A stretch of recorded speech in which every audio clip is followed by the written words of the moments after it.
Today we're gonna make sous vide asparagus. We're gonna feature that in a chilled asparagus salad with bleu d'auvergne, sliced pistachios, and champagne vinaigrette. We're gonna garnish that with some pea shoots. I'm Shibumi Jones, and welcome to my world.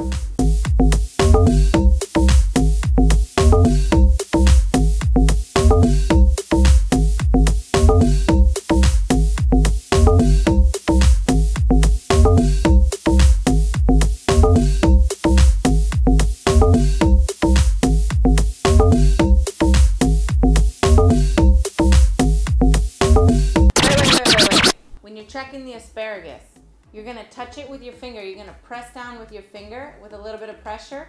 And if you make a small indent, asparagus is done. Take it out.